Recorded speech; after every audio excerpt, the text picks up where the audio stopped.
Galates chapitre 5, verset 22.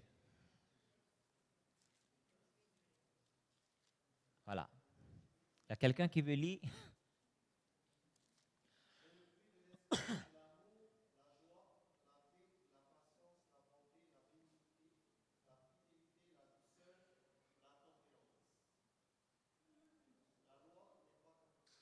Merci. Est-ce que la tempérance est humaine?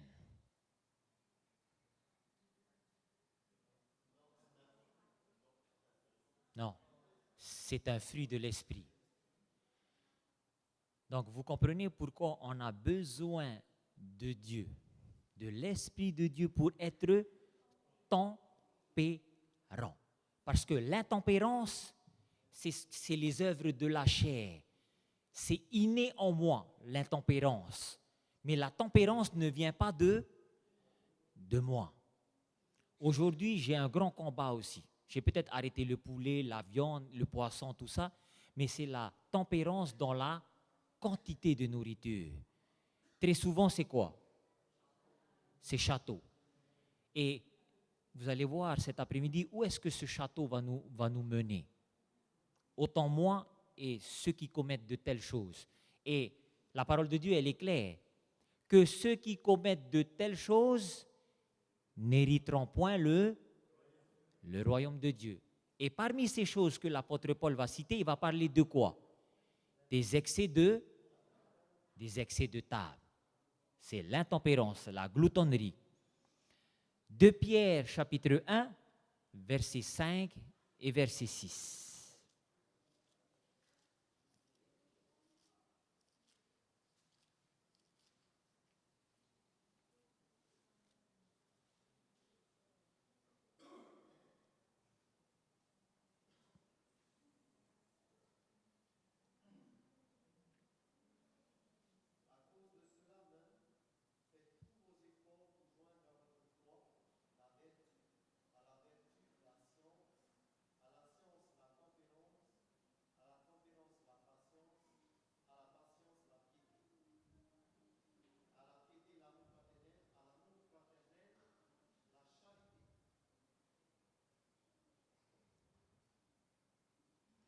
Merci mon frère.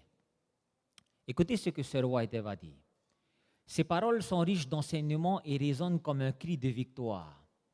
L'apôtre explique aux croyants que les progrès spirituels peuvent être comparés à une échelle dont chaque degré représente une marche en avant dans la connaissance de Dieu. Cette marche ne doit pas comporter d'arrêt. La foi, la vertu, la connaissance, la tempérance, la patience, la piété, l'amour fraternel et la charité constituent les degrés de cette échelle. Nous sommes sauvés en gravissant échelon par échelon et en nous élevant pas à pas au niveau tracé par le Christ. C'est ainsi qu'il est fait pour nous sagesse, justice, sanctification et rédemption. C'est Paul et Pierre qui va parler de la tempérance dans la parole de Dieu. Je vous invite à lire la définition de la tempérance selon le monde, c'est-à-dire selon le Larousse.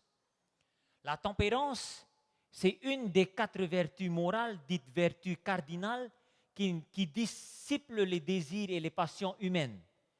C'est la sobriété dans l'usage des aliments et surtout dans les boissons alcoolisées.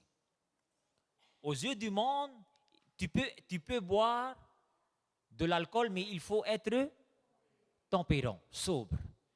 Écoutez la vraie définition selon l'esprit de prophétie. Qu'est-ce qu'elle va dire?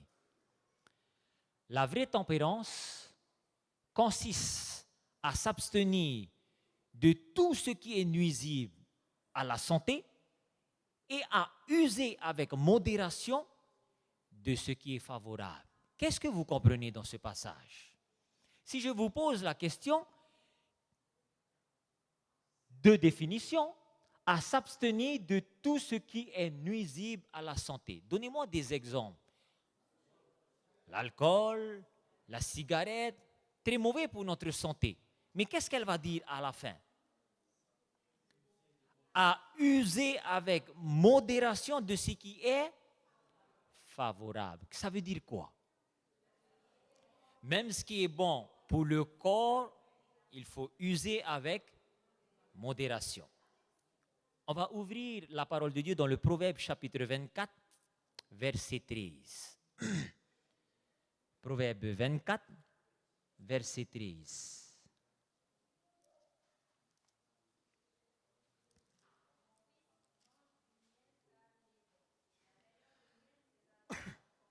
Merci ma sœur. Mon fils, mange du miel, car il est bon. Un rayon de miel sera doux à ton palais. Qui a déjà mangé du miel dans l'église? Pratiquement tout le monde. Est-ce que le miel est bon? Oui, il est bon. Écoutez la suite du proverbe. On va ouvrir le proverbe chapitre 25, verset 16. Et c'est là que vous allez comprendre la définition de Sir White.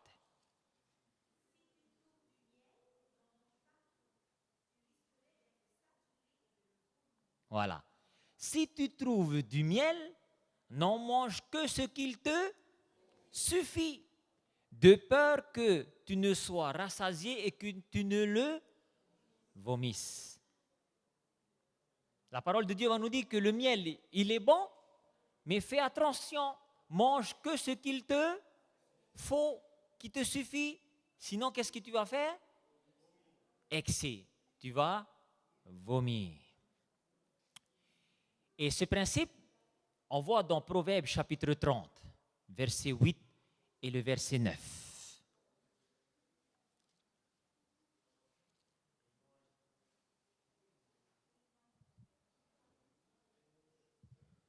Je vais lire.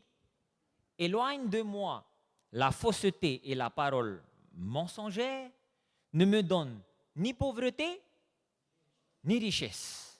Accorde-moi le pain qui m'est nécessaire. De peur que quoi? Dans l'abondance, je ne te renie et ne dise qui est l'Éternel. Abondance se dit en hébreu, la prononciation c'est saouba. Hein? C'est être satisfait, être rassasié, c'est-à-dire de nourriture, être accompli. Nous savons tous aujourd'hui que d'après la science, le ventre, c'est notre deuxième cerveau. Dans le sens où ce que nous mettons dans notre ventre a un impact directement sur notre cerveau. Vous savez très bien, lorsque vous êtes soumis à un stress, qu'est-ce qui se passe? Vous avez une boule au ventre. Et lorsque vous mangez trop, qu'est-ce qui se passe? J'ai envie de dormir. Écoutez ce que Sir White, elle va dire. Sir White, elle va dire ça il y a quelques années. Si l'estomac ne reçoit pas les soins nécessaires, la formation de ce caractère en sera entravée.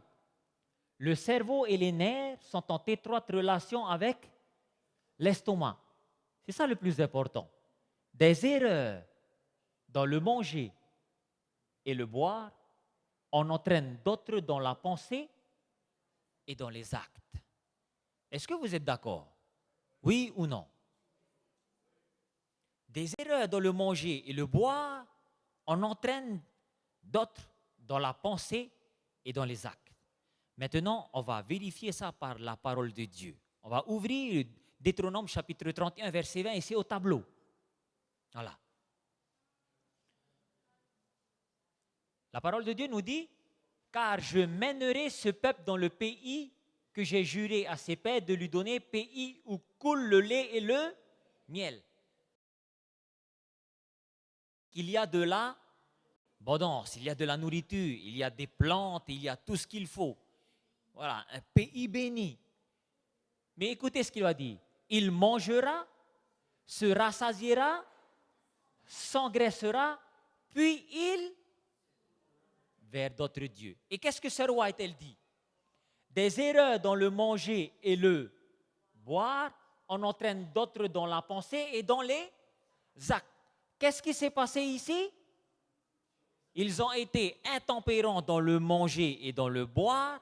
Et c'est quoi la conséquence? Puis, il se tournera vers d'autres dieux et les servira.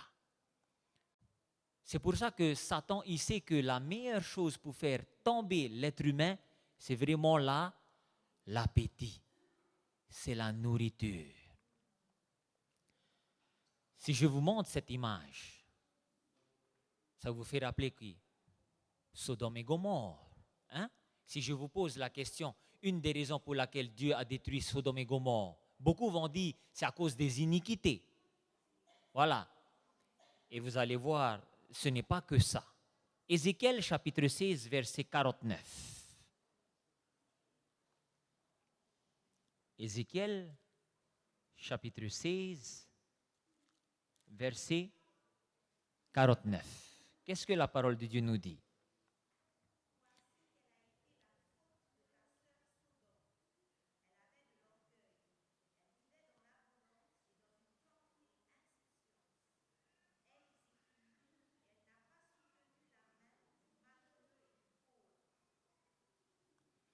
Merci ma soeur. Voici quel a été le crime de Sodome, ta sœur. Elle avait de l'orgueil. Elle vivait dans l'abondance et dans une insouciante sécurité, elle et ses filles, et elle ne soutenait pas la main du malheureux et de l'indigent. Ils étaient tellement dans l'abondance qu'ils ont oublié de faire quoi? D'aider les plus démunis. Je loue Dieu. Vous savez, la semaine dernière, le sabbat dernier, on était à travaux avec pasteur Payet. Il va parler de l'école du sabbat. Et quand tu n'as pas fait d'études de la parole de Dieu, quand tu parles de Esdras, Artaxerxès, voilà, tu es un peu perdu. Et qu'est-ce que j'ai fait moi? J'ai pris ma tablette, j'ai tapé Néhémie Ellen White, et c'est là qu'elle te détaille tout Néhémie du chapitre 1 jusqu'au chapitre 13. Et c'est en écoutant cela que j'ai bien compris. Et à l'époque aussi de Néhémie, ils avaient oublié aussi d'aider les plus pauvres, les plus démunis. Écoutez, et c'est la raison pour laquelle Dieu va dire pour Sodome et Gomorrhe, elles sont devenues hautaines et elles ont commis des abominations devant moi. Je les ai fait disparaître quand j'ai vu cela. Aujourd'hui, Dieu peut nous reprocher aujourd'hui aussi d'avoir oublié les plus démunis. Et je vais ouvrir une parenthèse sur les plus démunis. Je vous invite à aller dans le livre des Proverbes.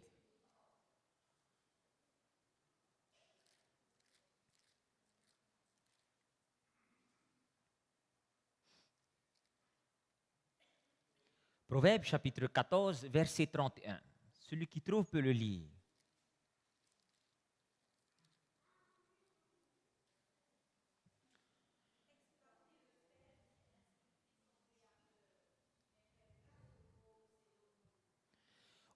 Dans ma version, opprimer le pauvre, c'est outrager celui qui l'a fait. Et qui a fait le pauvre? C'est Dieu lui-même, parce que lorsque vous allez lire un proverbe chapitre 22, verset 2, il est écrit, le riche et le pauvre se rencontrent, c'est l'Éternel qui les a fait l'un et l'autre. Donc, quand on opprime un pauvre, c'est qui qu'on est en train d'opprimer directement? C'est Dieu lui-même. Et je vous invite à ouvrir un dernier passage de la parole de Dieu dans Proverbe chapitre 21, verset 13. Proverbe chapitre 21, verset 13. Je vais lire. Celui qui ferme son oreille au cri du pauvre criera lui-même, mais il n'aura pas de réponse. Ça, c'est un verset assez fort pour nous à réfléchir. Hein? Celui qui ferme son oreille au cri du pauvre criera lui-même lorsqu'il sera dans la souffrance, certainement, dans l'épreuve. Mais est-ce que Dieu va t'entendre là? Il ne t'entend pas. Pourquoi? Tu as outragé le pauvre et en outrageant le pauvre, tu as outragé le Créateur. C'est pour ça que ce matin dans le sermon, je vous ai dit, Satan connaît la parole de Dieu par cœur. Il connaît Matthieu chapitre 25. Et il va vous écœurer en vous envoyant des faux pauvres devant vous. Des gens qui vont profiter de vous, de votre situation. Au point même que dans votre tête, vous n'allez plus vouloir aider ces personnes. Vous savez, moi, dans ma vie aujourd'hui, il y a beaucoup de gens que j'ai mis de côté. Je les ai aidés, mais ils ne veulent pas changer. Je donne un exemple. Chez moi, il y a quelqu'un qui me demande toujours à manger. Je lui donne à manger. Et à un moment donné, je me suis posé la question, est-ce que je suis en train de l'aider? Parce que tous les jours, cet homme est au magasin en train de boire. Et voilà que je lui dis, mon frère, voilà, je ne vais plus te donner de la nourriture, viens travailler, je vais te donner de l'argent. Aïe, non, je préfère y rester au magasin, on me donne seulement à boire et à manger. C'est pour ça que Dieu nous demande le discernement. C'est là que tu vas bien discerner que ce monsieur-là, c'est quelqu'un qui veut profiter de la situation. Pourquoi? Parce que Paul, il va être direct dans ses propos. Celui qui ne travaille pas, ne mange pas non plus. Voilà. Ou sinon, ce frère, je lui dis, écoute, je vais t'acheter un moulinet, c'est la saison des atourés. Aïe, je ne veux pas aller me mouiller. C'est là que tu vas voir que c'est quelqu'un qui profite de vous. Est-ce que je me suis arrêté d'aider les pauvres? Non. J'ai mis ce frère de côté et j'ai été chercher d'autres personnes qui voulaient vraiment de l'aide. Des personnes qui ont vraiment besoin de l'aide, ils ne vont jamais vous dire, mon frère, prochaine fois, est-ce que tu peux prendre aussi ça? C'est-à-dire, ils vont se contenter uniquement de ce que vous lui donnez. Mais maintenant, est-ce que pour autant j'ai abandonné ce frère que j'ai mis de côté? Non. Tu ne veux pas travailler? Et quand j'entends toujours, non, je préfère rester là, mais je ne continue pas. Ce sont des choses qui vont faire que lorsque le jour il va se retrouver en jugement devant Dieu, il n'aura pas d'échappatoire devant Dieu. Il ne pourra pas dire que tôt ou tard, on n'est pas venu me voir. Tôt ou tard, on n'est pas venu pour m'aider. Vous vous rappelez de Pierre et Jean? Lorsqu'ils vont aller devant le temple, il y avait un boiteux qui demandait l'aumône. Qu'est-ce que Pierre va dire? Je n'ai ni argent, ni or, mais au nom de Jésus-Christ, lève-toi. Mais lorsque vous allez lire le passage, Pierre va tendre la main pour le relever. Et Sœur White, elle dit, faites tout votre possible pour tendre la main et de relever la personne qui est en face. Mais si cette personne ne veut pas se relever, lâchez cette personne. Il faut tout faire. Et si vous voyez qu'il ne veut pas changer, changez de personne, changez de famille, parce que Jésus a dit, vous aurez toujours les pauvres avec vous. Lorsque vous allez demander à Dieu de vous guider, il va vous guider dans des foyers où tu vas voir que le besoin est plus que nécessaire. Mais il ne faut jamais s'arrêter d'aider les pauvres, parce que Satan connaît la parole de Dieu par cœur. Voilà. Et c'est là que je vais vous inviter à vous répartir en groupe de 5. Ce n'est plus moi qui vais parler là. Vous allez partager ensemble ces 5 versets. Il y a 5 versets, 4 minutes par verset. Je demande un chef de groupe pour les 5. Ce n'est pas lui qui va diriger le groupe. Pourquoi 5? Il y a 5 versets. Chacun va lire un verset et vous tous, vous allez débattre. Qu'est-ce que vous avez compris de ce que la parole de Dieu nous enseigne? Mais il y aura un chef du groupe, c'est lui qui va dire, hey, ça fait 4 minutes, on change de verset maintenant, ok? Ça va durer 20 minutes. Est-ce que quelqu'un peut lancer un chronomètre à partir de maintenant? À partir du moment 1. À partir du moment où on aura tous formé une équipe de 5. C'est bon? Vous pouvez essayer de vous répartir dans toute l'église. Voilà. Être à 5. Dès qu'on sera tous à 5, on va lancer le chronomètre. Voilà. Je vais venir avec vous. Hein? On est 3, il faut encore 2 devant. 2 devant. Des jeunes derrière.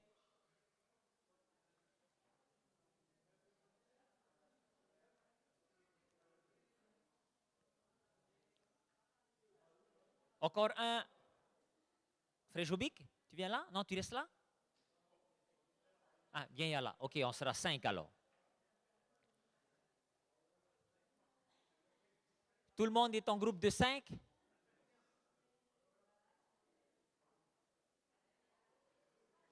On commence par Luc chapitre 17 et après ainsi de suite. Hein? Voilà. Non. Vous êtes 5, donc chacun va lire son verset. Hein? Et ensuite, c'est vous qui allez débattre ensemble. Qu'est-ce que le verset est en train de nous apprendre? Est-ce que tout le monde est par groupe de 5? Et le groupe qui est derrière, c'est bon, vous êtes en groupe de 5?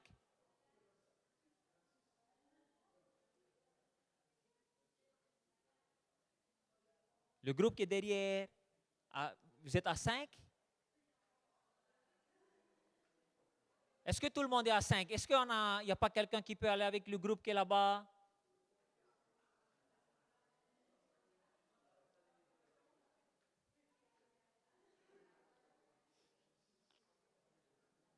C'est bon? OK, on va lancer le chronomètre. On a 20 minutes à partir de maintenant. 4 minutes par verset.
Ça y est, le temps est terminé. Maintenant, si je vous pose la question, de quoi tous ces versets parlent?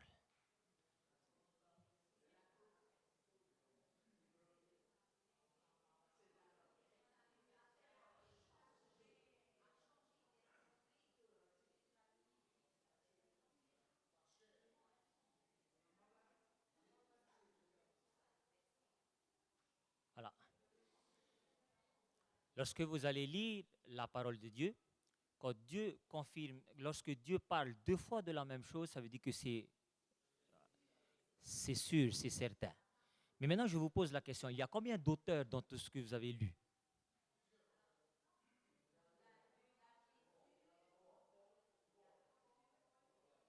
Trois. Il y a Luc qui va parler, il y a Paul qui va parler et il y a Pierre qui va parler. Donc là, ça se confirme réellement. Maintenant, on va essayer de voir, on va essayer de discuter un peu. La parole de Dieu nous dit, comme du temps de Noé, il mangeait, il buvait. La première préoccupation de Noé, des contemporains à l'époque de Noé, c'était ça la première préoccupation. Il mangeait, il buvait. À l'époque de Lot, nous avons lu Ézéchiel tout à l'heure, il vivait dans l'abondance. Et à l'époque de Lot, il mangeait, il buvait. Et la parole de Dieu nous dit, il en sera de même le jour où le Fils de l'homme paraîtra. C'est-à-dire que lorsque Jésus reviendra, on vivra la même situation, la même chose. Et c'est pour ça que lors de mes séminaires santé, je pose toujours la question, est-ce normal d'avoir autant de malades aujourd'hui? Si, c'est la prophétie qui s'accomplit. Donc lorsqu'on voit les maladies augmenter, c'est que la condition, elle est requise pour le retour de Jésus. Parce qu'aujourd'hui, on vit la même époque. Ce n'est pas pour apporter un jugement. Faites le tour de tout Haïti. Est-ce que vous n'allez pas voir au bord de route maintenant, vente de plats à 500 francs, vente de steak frites, chose qu'on ne voyait pas il y a quelques années.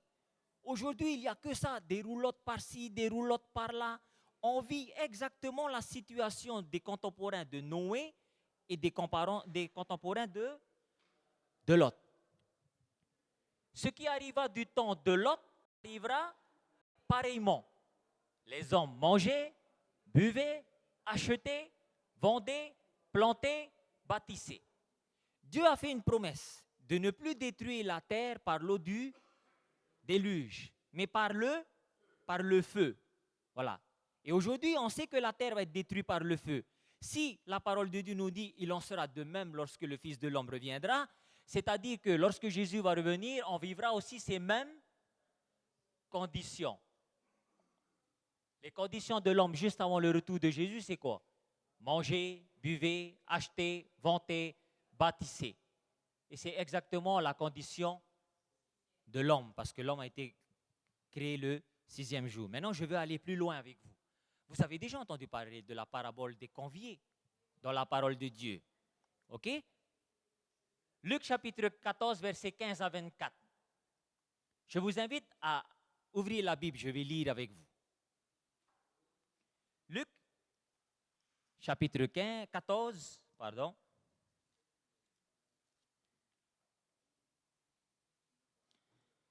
Je vais lire un verset, vous allez lire, vous, le 16 et ainsi de suite, jusqu'à la fin. Hein?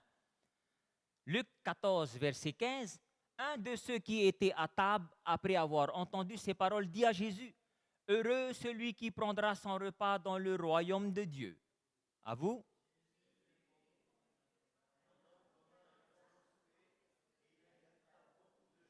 À l'heure du souper, il envoya son serviteur dire aux conviés, « Venez, car tout est prêt. »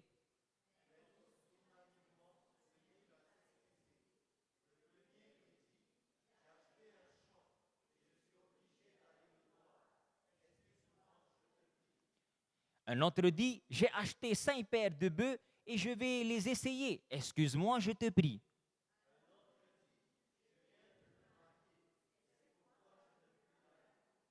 Le serviteur de retour rapporta ces choses à son maître. Alors le maître de la maison, irrité, dit à son serviteur, « va promptement dans les places et dans les rues de la ville et amène ici les pauvres, les estropiés, les aveugles et les boiteux.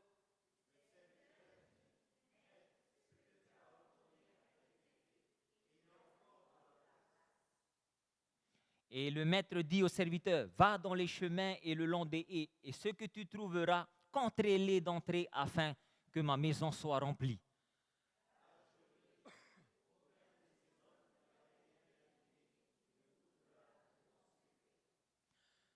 Il y a 3 catégories de personnes qui vont être citées.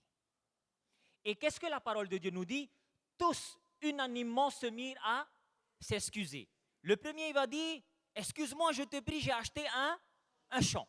Le deuxième va dire, excuse-moi, je te prie, j'ai acheté 5 paires de bœufs. Et le troisième va dire, excuse-moi, je viens de me marier. Lorsque tu achètes un champ, c'est pour quoi faire? C'est pour planter? C'est pour vendre? C'est pour manger? C'est pour boire? Et c'est aussi pour bâtir. Lorsque tu achètes des paires de bœufs, à l'époque, c'était pour faire quoi? Labourer. C'est pour planter, vendre, manger, boire, bâtir. C'est la même chose.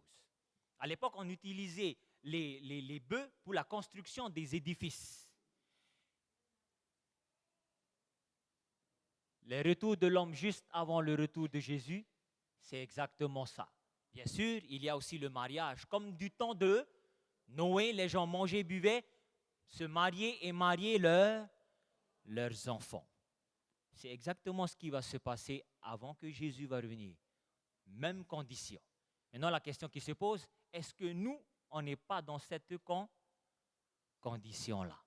C'est pour ça qu'il faut que ça soit une remise en question, une prise de conscience pour moi, personnellement, chers frères et sœurs. Vous vous rappelez, hein? Le plan de Dieu, c'est que petit à petit, on revienne sur ce régime. Voilà. Parce que, avant que le péché arrive, Dieu a donné à ses enfants des céréales, des légumineuses, des fruits, des oléagineux. Oléagineux, hein, je vous ai déjà dit ça, hein, les noix, noix de pécan, noix de cajou, le pistache, les amandes. Hein. Les légumineux, c'est quoi? Lentilles, c'est le pois chiche. Hein. Les céréales, c'est quoi? C'est du riz, du blé, hein, de l'orge. C'était ça la nourriture de nos premiers parents. Le péché est arrivé, Genèse chapitre 3, verset 18, Dieu va rajouter les légumes. Genèse chapitre 9, verset 3, Dieu va rajouter des viandes, pas n'importe quelle viande, mais des viandes pures. Malgré le fait que Dieu a autorisé l'homme à manger des viandes qui sont pures, Dieu veut aussi que nous arrêtons de manger de la viande. Pourquoi? Aujourd'hui, on vit dans un monde, c'est le business qui prime, au préjudice de notre santé aujourd'hui. C'est-à-dire que tous les animaux sont bourrés de produits, d'hormones de croissance, de testostérone. Et lorsque nous mangeons ces choses, toutes ces maladies à l'intérieur des bêtes se retrouvent à l'intérieur de nous. Vous vous rappelez ce que Sir White a dit?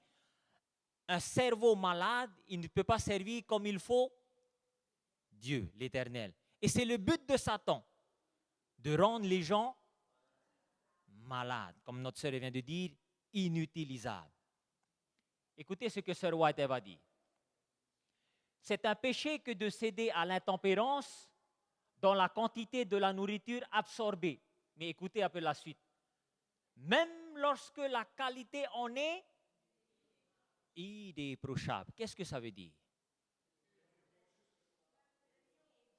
Même ce qui est bon. Et c'est ce que Sir White a dit. Vous ne vous rappelez pas de la tempérance?